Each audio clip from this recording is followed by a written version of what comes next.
नमस्ते, मी आहे डॉक्टर विजया कदम. तुम्हा सर्वांचं माझ्या चॅनलमध्ये स्वागत आहे. आपण बघतो आहोत हाईट ग्रो सिरीज. आज मी तुमच्यासाठी घेऊन येत आहे हाईट ग्रो सिरीजमधले मायक्रो एक्सरसाइज. आपण काही मॅक्रो एक्सरसाइज म्हणजे स्थूल व्यायाम प्रकार मागच्या काही भागांमध्ये पाहिले, ज्याच्यामध्ये सूर्यनमस्कार आणि वृद्धगती आहे, सर्वांगपुष्टी आहे, उत्कुर्तन आहे, अशा प्रकारचे आपण स्थूल व्यायाम पाहिले. तर आता आपण ह्या भागात बघणार आहोत सूक्ष्म व्यायाम प्रकार, that is micro exercise. Video हा शेवटपर्यंत पहा, कारण का पूर्ण शरीराचे मायक्रो एक्सरसाइज जे उंची वाढवण्यासाठी खूप उपयोगी आहेत ते आपण मायक्रो एक्सरसाइज आपण जेव्हा पाहतो तेव्हा आपण लक्षात घेतलं पाहिजे की आपली जी उंची आहे ती 3 भागामध्ये टप्प्यांमध्ये वाढली जाते. जो पहिला टप्पा आहे तो पायाच्या आपल्या घोट्यापासून ते गुडघ्यापर्यंत, गुडघ्यापासून ते दुसरा टप्पा जो आहे तो गुडघ्यापासून पायाच्या आपल्या मांडीचं जे हाड असतं तो भाग दुसरा टप्पा, आणि तिसरा जो टप्पा आहे तो आपला धडाचा पोर्शन किंवा ट्रंक पोर्शन जो आहे, म्हणजे जिथे आपला स्पायनल कॉलम असतो तो स्पायनल कॉलम आपला महत्त्वाचा, त्याची लेंथ किंवा त्याचं स्ट्रेचिंग होणं गरजेचं असतं आणि ते उंची वाढण्यासाठी आपल्याला खूप सारं उपयोगी पडतं. आपण बघणार आहोत आज ग्रीवा शक्ती विकास क्रिया. आपल्या उंची वाढवण्यासाठी आपल्या मानेची उंची पण खूप महत्त्वाची आहे. तर ग्रीवा म्हणजे मान. तर ह्याचे 4 प्रकार आहेत. त्यातला आता पहिला प्रकार आपण बघतोय. त्याच्यासाठी दोन्ही पाय जोडून घ्या, दोन्ही हात शरीरालगत ठेवायचे, मान अगदी सैलसर सोडायची आहे, श्वास भरून घ्यायचा आहे आणि श्वास सोडत सोडत हनवटी आपली कंठकुपात लावण्याचा प्रयत्न करायचा आहे. पुन्हा श्वास घेत घेत मान सरळ, श्वास सोडत सोडत पाठीमागच्या बाजूला घेऊन जायचे. डोकं आपल्याला जास्तीत जास्त पुढच्या गळ्याला जो ताण मिळतो तो अनुभवायचा. पुन्हा श्वास घेत सरळ, श्वास सोडत सोडत डाव्या बाजूला घेऊन जा, श्वास घेत सरळ आणि श्वास सोडत सोडत उजव्या खांद्याकडे घेऊन जायचे. मान श्वास घेत सरळ.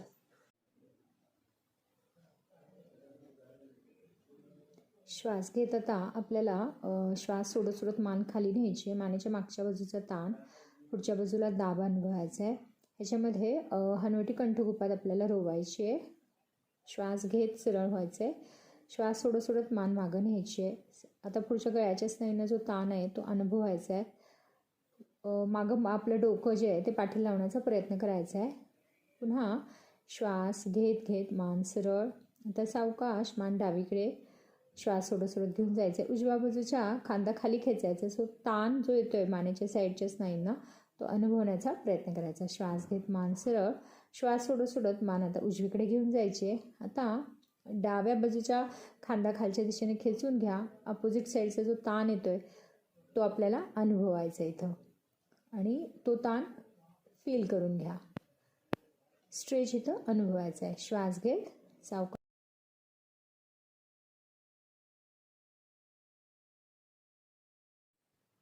आता आपण बघणार आहोत ग्रीवा शक्ती विकासक प्रकार दुसरा. यालाच दत्तमुद्रा किंवा ब्रह्ममुद्रा असे म्हटलं जातं. याच्यासाठी दोन्ही पाय जुळून घ्यायचे, दोन्ही हात शरीरालगत, मान अगदी सैलसर सोडायचे, श्वास भरून घ्यायचा आहे आणि आपल्याला श्वास सोडत सोडत डावीकडे आणि उजवीकडे वळायचे. श्वास सोडत सोडत डावीकडे वळायचं आहे तेव्हा स्ट्रेच अनुभवायचा आहे. आपल्या कानामागून एक मसल जातो, तो आपल्या स्टर्नम बोनपर्यंत जातो. स्टर्नोक्लेडोमास्टर त्याला म्हटलं जातं. या स्नायूंना जो खिचाव किंवा जो ताण आहे तो अनुभवण्याचा इथं प्रयत्न करायचा आहे. तो स्ट्रेच आपल्याला इथं अनुभव करायचा आहे. ह्याच्यामध्ये आपण जे बघतो आहोत ब्रह्ममुद्रा, पाय दोन्ही जुळवून ठेवायचे आहेत आणि तो जितका तुम्हाला स्ट्रेच घेता येईल, एकदा डावीकडे तसंच एकदा उजवीकडे, असं दोन्ही बाजूला करायचं आहे. श्वास घेत आपल्याला सेंटरला यायचं आहे आणि श्वास सोडत सोडत आपल्याला डावीकडं उजवीकडे करायचं आहे. याचे 4 ते 5 रिपिटेशन, 6 वेळा आपण रिपिटेशन्स करू शकतो.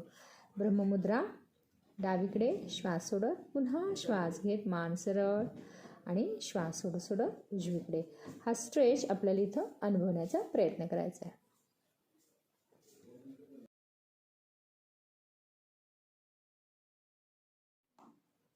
आता आपण बघणार आहोत ग्रीवा शक्ती विकासक प्रकार तिसरा.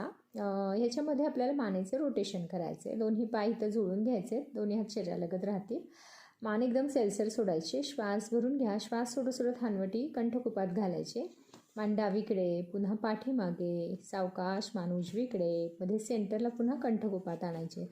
आता इथूनच रिटर्न माघारी पुन्हा गोलाकार रीतीने मान आपल्याला फिरवून घ्यायचे. हे सावकाश क्रिया करायच्या आहेत. आपल्याला क्लॉकवाईज आणि अँटी क्लॉकवाईज या डिरेक्शनमध्ये आपल्याला फिरवायची इथं मान. जेव्हा तुमची मान पाठीमागच्या बाजूला असेल तेव्हा पुढच्या गळ्याचा ताण अनुभवायचा आहे.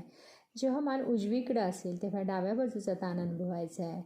मान जेव्हा डावीकडे असेल तेव्हा उजव्या बाजूचा ताण अनुभवायचा आहे. मान जेव्हा पुढच्या बाजूला कंठकुपात असेल तेव्हा पाठीमागच्या बाजूचा ताण अनुभवायचा आहे. इथं आपल्याला जे स्ट्रेचिंग आपल्याला घ्यायचे आहे स्नायूंना ते इथं आपल्याला जास्तीत जास्त घेण्याचा प्रयत्न करायचा आहे. जसं एखादं फूल दांड्यापासून आपण फिरवतो त्याच्या पद्धतीने आपल्याला इथं मान फिरवायची आहे. मानेची उंची आपल्याला वाढवण्यासाठी इथं हा खूप मोठा फायदा होतो.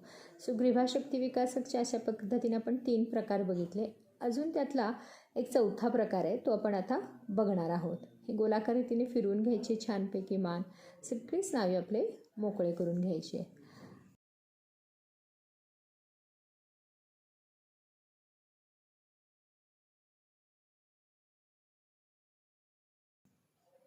आता आपण बघणार आहोत ग्रीवाशक्ती विकासक प्रकार चौथा.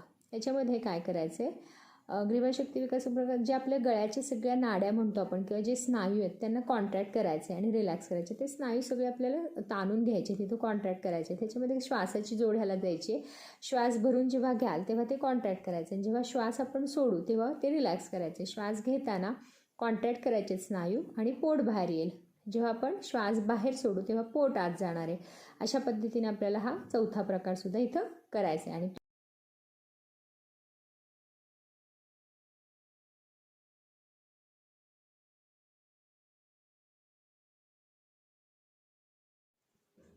आता आपण बघणार आहोत कटिशक्ती विकासक क्रिया. ह्याच्यामध्ये आपल्याला आपल्या ट्रंकचा पोर्शन जो आहे तो म्हणजे कटिशक्ती विकासक. ह्याचं जे स्पाईन आहे आपला तो इलॉंगेशन किंवा त्याचं स्ट्रेचिंग किंवा त्या मसलची उंची वाढण्यासाठी आपल्याला इथं खूप फायदा होतो. आपला जो स्पायनल कॉलम आहे, व्हर्टिब्रा जो आहे त्याची इलॉंगेशन किंवा त्याची लांबी वाढण्यासाठी आपल्याला ह्या कटिशक्ती विकासकचा खूप छानपैकी फायदा होतो. तर चला बघूयात आपण.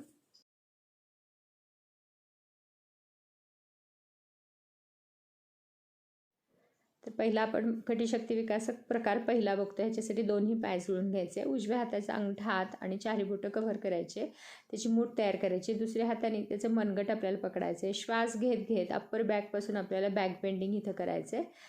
श्वास सोडत सोडत सावकाश कमरेतून खाली जायचे. आपल्याला कपाळ गुडघ्याला लावण्याचा प्रयत्न करायचा आहे. इथे गुडघे मात्र वाकवायचे नाही. जेवढं तुम्हाला जाता येईल, जेवढं आपल्या पाठीमागची बाजूची स्ट्रेच होईल, तो जो ताण होईल, ताण घेता येईल तुम्हाला तेवढा ताण घ्यायचा आहे. श्वास घेत घेत सावकाश वरती यायचं आहे. पुन्हा चेस्ट ओपन करायची, मागच्या बाजूला पाहायचं आहे, बॅक बेंडिंग करायचं आणि श्वास घेत सरळ वर. आता हीच क्रिया आपल्याला दुसऱ्या हाताने करायची. दुसऱ्या हाताचा अंगठा हात घ्या, चारी बोटं कव्हर करा. हाताची मूठ तयार करून दुसऱ्या हाताने त्याचं मनगट पकडायचं आपल्याला. श्वास घेत घेत छातीचा भाग वर उचलायचा आहे. बॅक बेंडिंग करत श्वास सोडत सोडत कमरेतनं खाली जायचे. कपाळ गुडघ्याला लावण्याचा प्रयत्न करायचा आहे. इथं गुडघ्यात वाकवायचं नाही आहे, म्हणजे हॅमस्ट्रिंगला पण छानपैकी स्ट्रेच इथं मिळतो. मांडीच्या पाठीमागचे जे स्नायू आहेत त्यांनाही आपल्याला इथं स्ट्रेच घेता येतो छानपैकी. तो स्ट्रेच अनुभवायचा आहे. आता आपण कटिशक्ती विकासक प्रकार दुसरा बघतो. ह्याच्यासाठी दोन्ही पायामध्ये 2.5 ते 3 फूटचं अंतर घ्यायचे. स्ट्रेचिंग घ्यायचे दोन्ही पायामध्ये आपल्याला. आता श्वास घेत घेत दोन्ही हात कमरेवर ठेवायचे. श्वास घेत घेत अप्पर बॅक बेंडिंग करायचे. श्वास सोडत सोडत सावकाश आपल्याला इथं माथा टेकवायचा जमिनीला. जर असं तुम्हाला वाटत असेल की तोल जातोय तर इथं हाताचा सपोर्ट घ्या आणि माथा आपल्याला जमिनीला टेकवायचा आहे. सपोर्ट घेत घेत आपल्याला करू शकता तुम्ही. पुन्हा श्वास घेत वर घ्यायचा आहे. इथं स्ट्रेच आपल्याला अनुभवायचा आहे. श्वास सोडत सोडत खाली जायचं आहे. माथा जमिनीला टेकवायचा आहे. पुन्हा श्वास घेत वर यायचं आहे. चेस्ट ओपन होती आपली, एक्सपान्शन होतं आहे. श्वास सोडत सोडत खाली जायचे. इथं आपल्याला दोन्ही मांड्यांना पण छानपैकी स्ट्रेच मिळतो. त्यामुळे उंची वाढवण्यासाठी ह्या कटिशक्ती विकासक प्रकार दुसरा ह्याचा खूप फायदा होतो. ह्याची तुम्ही 4 ते 5 आवर्तनं करू शकता.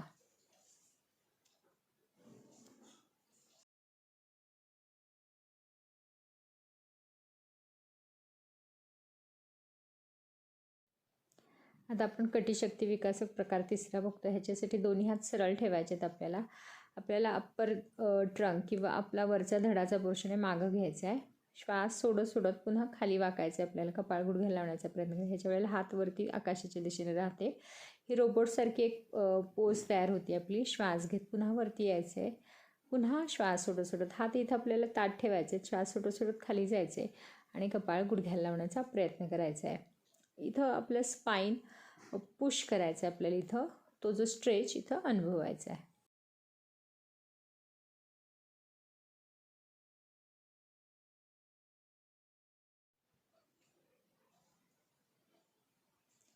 आता आपण बघणार आहोत कटिशक्ती विकासक क्रिया चौथी.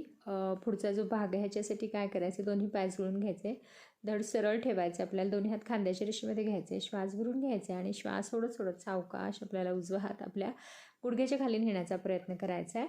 जितका तुम्हाला खाली जाता येईल तेवढं जाण्याचा प्रयत्न करायचा आहे आणि आपली नजर वरच्या हाताच्या अंगठ्याकडे ठेवायची. पुन्हा श्वास घेत सरळ व्हायचं आहे, श्वास सोडत खाली जाण्याचा प्रयत्न करायचा आहे. ॲज पॉसिबल ॲज जेवढं तुम्हाला खाली जाता येईल तेवढं जाण्याचा प्रयत्न करायचा आहे. श्वास घेत सरळ. इथं हात असे कोपरातनं बेंड करायचे नाही, तर हात अगदी आपले लोखंडासारखे किंवा काठीसारखे तयार झाले पाहिजेत आणि श्वास सोडत सोडत खाली जायचे कमरेतनं. तो जो स्ट्रेच मिळणार आहे आपल्याला कटिबंधांच्या स्नायूंवरती, तो सुद्धा इथं अनुभवायचा आहे. हे फॅट लॉससाठी सुद्धा खूप महत्त्वाचं आहे. कमरेवरचा अतिरिक्त चरबी कमी होण्यासाठी ह्याचा फायदा होऊन जाणार आहे. उंची वाढवण्यासाठी सुद्धा ह्या कटिशक्ती विकासक मायक्रो एक्सरसाइजचा ह्या चांगल्यापैकी आपल्याला फायदा होतो.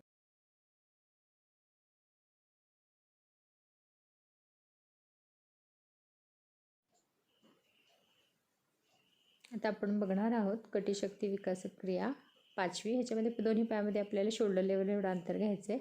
कमरेतून इथं वळायचं, आपला उजवा हात डाव्या खांद्यावर ठेवायचा आणि डावा हात कमरेतून जितका वळवता येईल तेवढा वळवायचा आणि आपली नजर आपल्या मागच्या हाताच्या अंगठ्याकडे ठेवायची. पुन्हा श्वास घेत सरळ समोर यायचे आणि श्वास सोडत सोडत कमरेतून पुन्हा वळायचे. दोन्ही हात समांतर ठेवायचे समोर एकमेकांसमोर आणि कमरेतून वळून घेण्याचा प्रयत्न करायचा आहे. श्वास सोडत पाठीमागं कमरेतनं वळायचे, श्वास घेत समोर यायचे. ह्या पद्धतीने आपल्याला हालचाली अशा 10 आपण राऊंड ह्याच्यावर करू शकतो. आतापर्यंत आपण सगळे कटिशक्ती विकासक क्रियेचा प्रकार पहिला, दुसरा, तिसरा आणि चौथा आणि हा शेवटचा 5वा प्रकार करत आहोत. कटिशक्ती विकासक ही खूप महत्त्वाची क्रिया आहे, जी उंची वाढवण्यासाठी आपल्याला खूप महत्त्वाची फायद्याची. आता आपण बघणार आहोत वक्षस्थल शक्ती विकासक क्रिया पहिली क्रिया. त्याच्यामध्ये हाताची मूठ नाही करायचे, हात ओपन ठेवायचे, बोटं एकमेकांना चिकटलेली, दोन्ही हात वरच्या दिशेने. जेवढी चेस्ट ओपन करता येईल तेवढं आपल्याला इथं चेस्ट ओपन करायचे. जो ताण आहे तो आपल्या पुढच्या वक्षस्थलाच्या स्नायूंना आपल्याला इथे द्यायचा आहे. तसंच दुसरा प्रकार आहे वक्षस्थल शक्ती विकासक. ह्याच्यामध्ये आपल्याला दोन्ही हात पाठीमागे घेऊन जायचे, तळहात तुमच्या एकमेकांच्या बरोबर आहे. इथे श्वासाबरोबर आपल्याला इथं करायचे. आपल्याला श्वास घेत घेत करायचे आणि श्वास सोडत सोडत करायचे. ह्याच्यामुळे आपल्याला ट्रंक पोर्शनला ग्रोथ होण्यासाठी, उंची वाढवण्यासाठी ह्याचाही खूप मोठा फायदा होतो.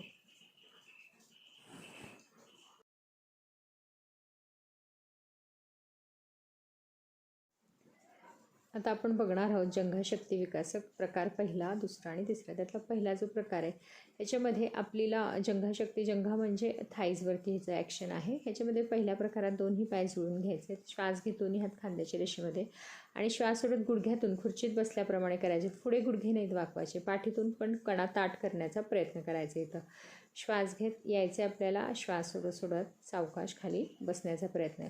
थोडक्यात आपल्याला पायांची खुर्ची करायची, पण हे करताना दोन्ही पाय आपल्याला जुळवून ठेवायचे. इथे गुडघ्यामध्ये अंतर नाही करायचे किंवा पुढचे पावलं पण वर उचलायची नाही आहेत. जास्तीत जास्त आपले हिप आणि नी जॉईंट एका लाईनमध्ये आली पाहिजेत.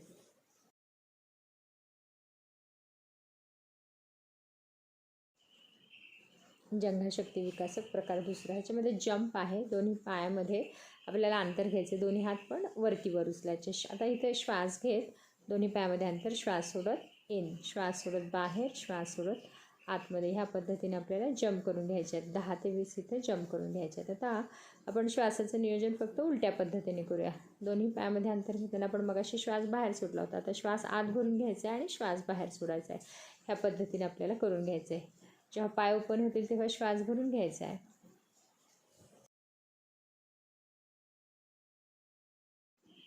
आता आपण बघणार आहोत जंघाशक्ती विकासक प्रकार तिसरा. ह्याच्यामध्ये दोन्ही पायांचा व्ही शेप तयार करायचा आहे, टाचावर उचलायचे, मागं टाचा जुळलेले ठेवायचे. श्वास घेत दोन्ही हात सरळ खांद्याच्या रेषेत घ्यायचे आणि श्वास सोडत सोडत गुडघे आपल्याला ओपन करायचे. डायमंड शेप तयार करायचा आपल्या दोन्ही पायांमध्ये. आपल्या गुडघ्यांवर प्रेशर न घेता इथं थाईजवर प्रेशर घ्यायचं. तुम्हाला किती खाली जाता येईल तेवढं जाण्याचा प्रयत्न करायचा. हे सुद्धा 8 ते 10 रिपिटेशन्स तुम्ही करू शकता.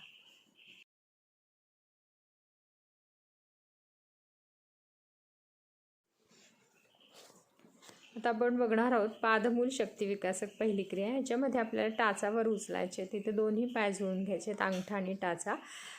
टाचा जास्तीत जास्त वर उचलायचे आहेत, आपल्या पायाच्या पुढच्या पोटांवरती यायचे. ओनली ऑन युअर टोज आता इथं जो खिचाव किंवा जो ताण आहे तो काफ मसलला आपल्या पेंडीच्या स्नायूंना मिळतो, तसंच त्याचबरोबर हॅमस्ट्रिंगला पण स्ट्रेच मिळतो. तो आपल्याला अनुभवायचा आहे.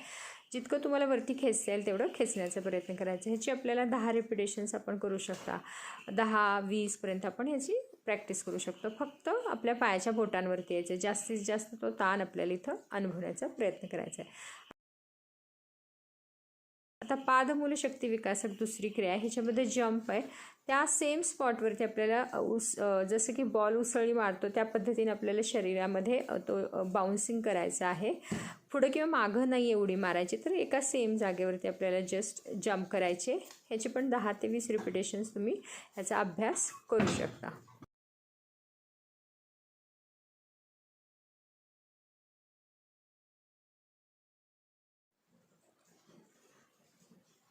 आता आपण बघणार आहोत गुल्फ पादपृष्ठ पादतल शक्ती विकासक क्रिया. ह्याच्यामध्ये रोटेशन आहे. तुमच्या अँकल जॉईंटचं गोलाकार रीतीने फिरून घ्यायचं आहे. 5 वेळा क्लॉकवाईज आणि 5 वेळा अँटी क्लॉकवाईज. एकदा एका पायाचं एकदा दुसऱ्या पायाचं. ह्या पद्धतीनं आपल्याला गोल फिरून घ्यायचं आहे. इथं घोट्यातून पाय गोल फिरून घ्यायचा आहे.